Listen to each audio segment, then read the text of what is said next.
Maussan Televisión presenta.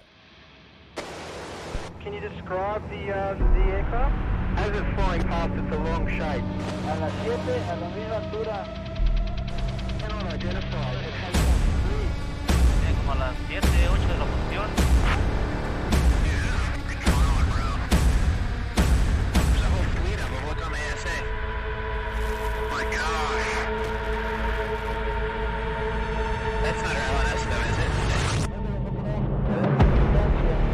¿Por qué no viene siguiendo?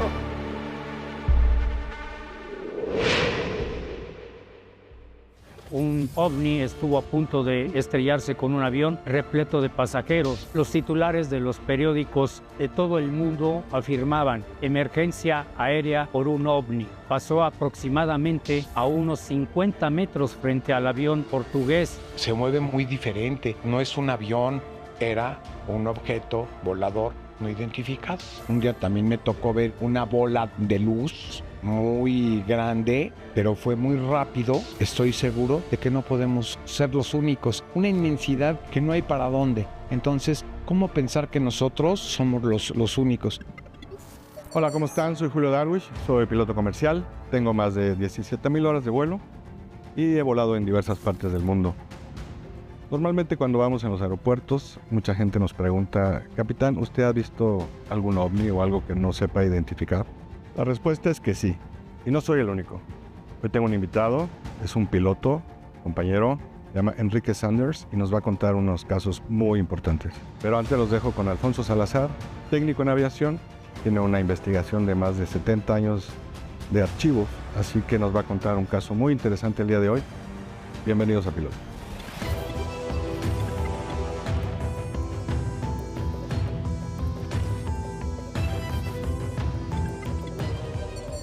Este caso sucedió en Portugal el 23 de septiembre del año de 1976. Los titulares de los periódicos de todo el mundo afirmaban: emergencia aérea por un ovni. Esto sucedió cuando un avión del tipo Boeing 707 de la línea aérea Transportes Aéreos del Portugal, al momento de despegar en un vuelo de Portugal a la ciudad de Johannesburgo en Sudáfrica, se encontró con un objeto volador no identificado. Pasó aproximadamente a unos 50 metros frente al avión portugués. Inmediatamente el primer oficial dio un tirón al control del avión portugués hacia el lado derecho para evitar una colisión aérea con aquel objeto desconocido. Inmediatamente solicitaron informes al Centro de Control de Portugal para saber si tenían algún tipo de aeronave, helicóptero o globo en la zona.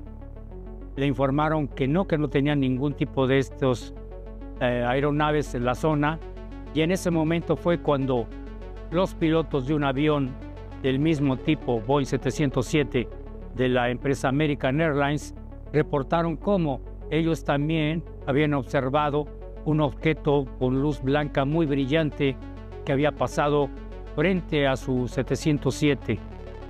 Al llegar a la ciudad de Johannesburgo, el comandante del avión de Transportes Aéreos de Portugal levantó una acta de hechos de lo que sucedió aquella noche del 23 de septiembre de 1976, cuando un ovni estuvo a punto de estrellarse con un avión repleto de pasajeros. Situaciones que han sucedido en otros casos y que hemos relatado aquí en este programa Piloto. Bienvenidos a Pilotos, estoy con el capitán Enrique Sanders, que nos va a contar una historia muy importante el día de hoy. Bienvenido, Enrique, gracias por aceptar. Hola, Julio, ¿cómo estás? Muy bien, muchas gracias. Qué bueno que pues estás aquí. con el gusto de saludarte a ti y a todo el equipo, ¿no? Podríamos empezar que nos cuentes un poco de tu trayectoria y cómo fue que te interesó el tema. Muy bien. Fíjate que a mí me ha gustado siempre la aviación, desde siempre, porque mi papá era piloto, tuvo su aerolínea, era amigo de aquel piloto de la época, Pedro Infante, que todo mundo conocimos y seguimos admirando. Y luego, pues con el paso del tiempo, llama la atención estudié aviación en la Escuela de Aviación México, Julio. Ok.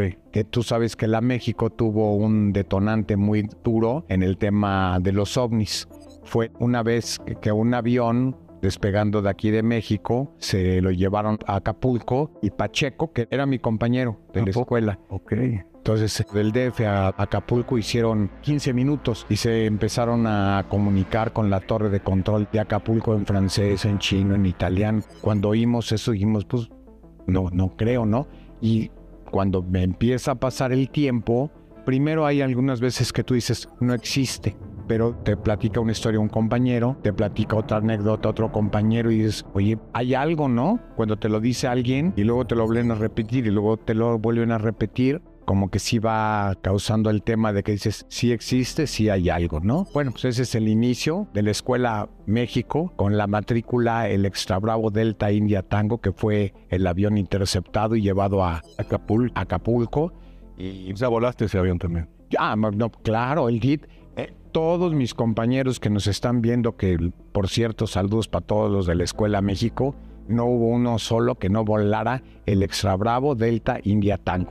Wow. Y ese avión fue el que tuvo esa anécdota, ¿no? Famosísimo por ese tema. ¿Y de ahí entraste a aerolínea?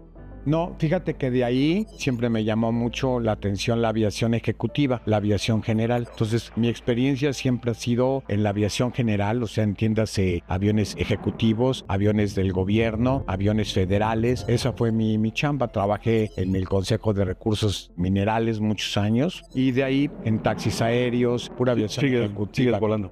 ¿Qué has visto así que Bueno, has dicho? de lo que a mí me ha tocado ver en Wichita, Kansas, que es un lugar en Estados Unidos que ahí están todos los fabricantes de los aviones. La mayoría de los fabricantes de aviones están en Estados Unidos. Wichita es una parte muy importante para el desarrollo de la aeronáutica en Estados Unidos porque es el centro del país. Están exactamente en el centro. Yo volé en Oklahoma. Claro. Entonces aterricé un par de veces ahí en Kansas City. Entonces está a la mitad de todo Estados Unidos. Es un lugar estratégico para la manufactura de los aviones y porque en cuestiones de táctica de guerra, ese es el lugar estratégico porque desde ahí Estados Unidos maneja todo. Ya te imaginarás cómo están ahí las bases militares. Sí, nosotros volando, era en la escuela, nos Ajá. ponían las bengalas eran muchas bengalas. Sí. Por eso ahí aprendí que a veces muchas luces que vemos son bengalas, porque duran de 5 a 6 minutos flotando. Sí. Y nos marcaban todo el espacio para que no cruzáramos los estudiantes. Sí. Bueno, entonces pues tú sabes que ahí está plagado de bases militares y de aviones pesados, muy pesados, con armamento militar, que hacen muchas cosas que todo mundo los tiene a la vista, pero nadie sabe qué están haciendo porque son cuestiones militares, ¿no? Correcto. Entonces, los pilotos que ya estamos un poquito con el conocimiento de eso, pues ahora sí que oyes, escuchas, pero no preguntas, ¿no? De qué estén haciendo. En alguna ocasión en Wichita, haciendo una demostración de un avión, de un Bonanza, estábamos haciendo el vuelo demo en el área de Wichita y de repente vimos arriba de nosotros unas esferitas. Entonces cuando vimos las esferitas, pues, debe de ser un tráfico. Entonces lo íbamos a reportar el tráfico, pero dijimos, pero se mueve muy diferente, no es un avión, el tráfico ya lo hubiéramos escuchado, ya lo hubiéramos... Fue de día. Fue de día, que bueno, eso todavía llama más aún la atención, ¿no? Que era de día, que estaba todo el tema. Entonces entre mi compañero y yo dijimos, oye, vamos a hacer el reporte de lo que estamos viendo. Pero mira, siendo un avión, con matrícula mexicana en Estados Unidos, estando metido en toda esa área militar y de bases militares, dijimos, vamos a mejor a seguir aquí a la expectativa y mientras no sea un acercamiento cercano, pues no pasa nada. Y si hacemos el reporte, la realidad es que burocráticamente como que sí pensamos que podía haber ciertas consecuencias. Entonces no hicimos nada.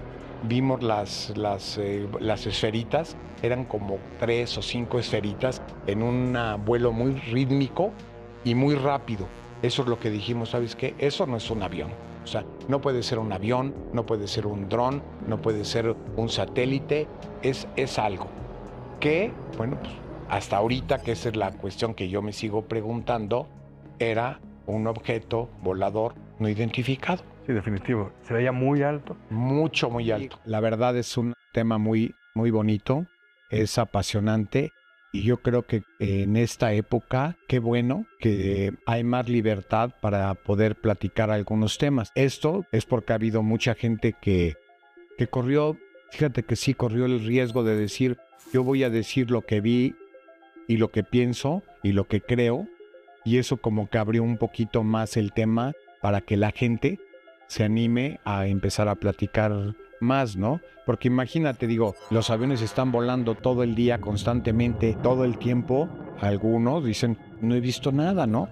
También te voy a decir una cosa, hay que saber buscar el tema. Si un piloto de una aerolínea comercial, que son los que tienen más horas de vuelo por el tema de que están en ese avión de trayectos largos, pero no están acostumbrados a voltear para afuera, están en el tema de la cabina, llevando los instrumentos y realmente no voltean para afuera. Voltean cuando van a aterrizar, cuando tienen la pista a la vista y para jalar el avión, pero no hay contacto hacia afuera, es muy raro.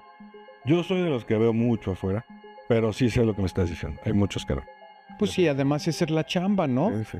Ahora el tema es de los aviadores cuando vuelan. La chamba está aquí adentro, no allá afuera. Pues, ¿qué tienes que estar buscando? Nada. Sí, pero estás monitoreando, estás viendo y hay momentos que sí se puede. Eso cuando tú le pasas el tip a algún compañero, oye, pues si tú quieres tener algo, pues búscalo también. Búscalo en la forma de que no te encierres y no te veas aquí la carta de navegación, los instrumentos, la comunicación. ¿Por qué no le echas una miradita de vez en cuando para afuera? Y sabes qué, que cuando tú empiezas a saber que hay algo que te interesa y que le tienes curiosidad y le dedicas un poquito de tiempo a empezar a mirar para afuera, sí empiezas a darte cuenta de muchas cosas, ¿no? Que sí pasan en la vida real, ¿no?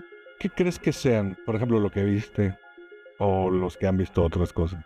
Muy, muy buena pregunta, Julio, porque ¿qué podría ser con ese ritmo, con esa velocidad, con esa altitud? ¿Qué puede ser? Y además coordinaditos, o sea, dices, una maniobra totalmente profesional, a calcito, todos los movimientos que hacían. Entonces sí te deja la situación de que sí es algo de una inteligencia que no es la de nosotros, ¿no? ¿Tú crees que algunos de esos avistamientos sean artefactos hechos ya por el ser humano? Mira, sí y no. Yo pienso que ahorita, por ejemplo, el B-117, el avión que sacaron ahorita los americanos para hacer bombardeos y todo. Yo tengo muchos años en la aviación y si a mí ese avión yo lo hubiera visto volar hace 25 años, yo diría, oye, ese avión no es avión, es una nave espacial. Ahora ya sabemos que es la nueva tecnología americana y que están a la vanguardia de todo. Entonces sí, cuando tú los ves, no puedes decir que sea un aparato de aquí de la Tierra o que sea de afuera. Si ahorita tú lo dices, bueno, pues sí, lógicamente que lo ves los adelantos y ya es algo de ahora, pero a lo mejor durante 100 años vamos a decir, sí, pero en 100 años, ahorita no hay tecnología que pueda hacer eso. Bueno, entonces, el segundo avistamiento que me querías comentar. Desde luego que también he visto por ahí en algunas situaciones, sí, algunas cuestiones un poquito fuera de lo común, que seguramente no son cosas de este mundo, pero para verlas, ¿sabes qué pasa? Que esa vez fue de día, fue mucho tiempo el que los pude estar observando, y hay otros temas que de repente, bueno, pues vas volando y pasa algo y dices, ¿qué fue? Entonces dices, pues hubiera sido un tráfico, ya sé cómo son las luces de navegación, ya sé por dónde viene, la ruta, etcétera. Sabemos que en el tema del control de tráfico aéreo, sabemos que muchos aviones van nordos, como dicen, porque están haciendo cosas indebidas, o sea, al no querer comunicar lo que dicen, es que están haciendo cosas que no son legales, ¿no? Pero sin embargo, sí te das cuenta de la velocidad de los movimientos y dices, pues ha de haber sido alguien que está haciendo algo que no es con la ley, ¿no? ¿Estás de acuerdo que los pilotos podemos identificar perfectamente? Te das cuenta perfectamente. Helicóptero, dron, perfecto. Avión. Sí hay, como te digo, Julio, algunos temas. Me ha tocado ver en el área de Houston. Un día también me tocó ver en una bola de luz muy grande. Fue muy rápido y no pude saber. A lo mejor también fue una cuestión psicológica, a lo mejor fue, no lo sé, pero fue tan rápido que ahí sí no te podría decir como en el otro. Oye, el otro tenía una velocidad que no es de este planeta.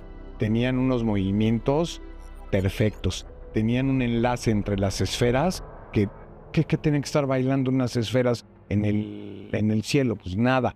El que te digo que vi en Houston fue una bola de luz, pero fue fugaz. Entonces, ¿qué fue? No sé, pero... Por arriba, por un lado. Por arriba. Por arriba fue una luz y cuando traté de volverla a buscar, ya había desaparecido. Pero ¿sabes qué? Digo, pudo haber sido algo. Ahí sí no te podría decir.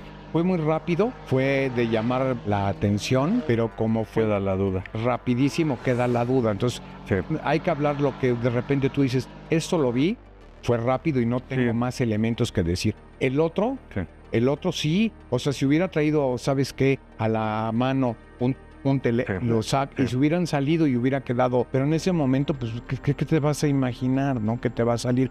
Pero hay de puntos a puntos. Si hay muchas cosas que tú ves, sobre todo como te dije, Julio, cuando tú ya estás buscando que encontrarte por ahí. No quiere decir que en cada vuelo, que en cada vez sales a la carretera, tienes que encontrarte algo. Pero yo les aseguro a toda la gente que nos está viendo y escuchando, que si ellos cambian un poquito su visión y empiezan a observar, nos van a dar la razón a los que ya tuvimos algo. Porque yo antes era así, yo no creía. Hasta yo decía, eso no es cierto.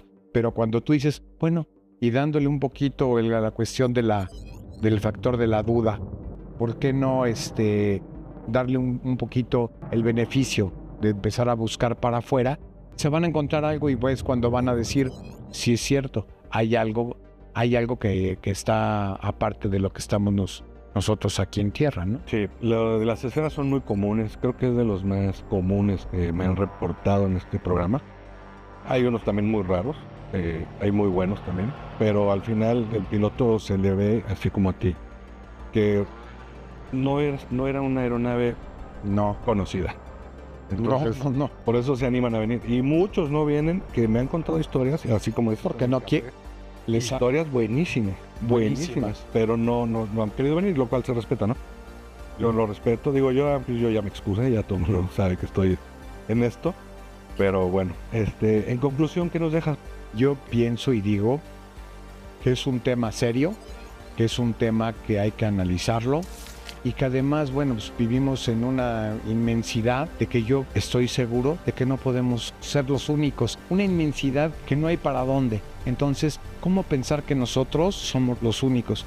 Y cuando tú no quieres ver la situación, no quieres sentir la realidad, tú nunca la vas a encontrar nada. Cuando tú te abres un poquito, es cuando te empieza a llegar ese tipo de información. Definitivo. Y acá tú sabes que en el tema de los pilotos, sí hay muchas cosas que poco a poquito se van a ir sabiendo más y cada día con más casos, ¿no? Con eso cerramos. Estuvo excelente. Muchas gracias, Enrique. No, Julio. De verdad.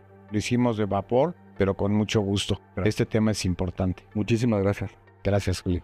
Nos despedimos, capitán Enrique Sanders, aquí en Pilotos. Gracias. ¿Por qué nos vienen siguiendo?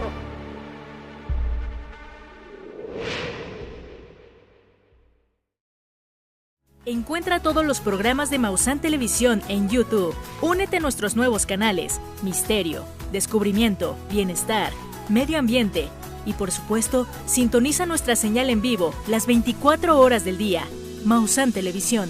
Buena televisión.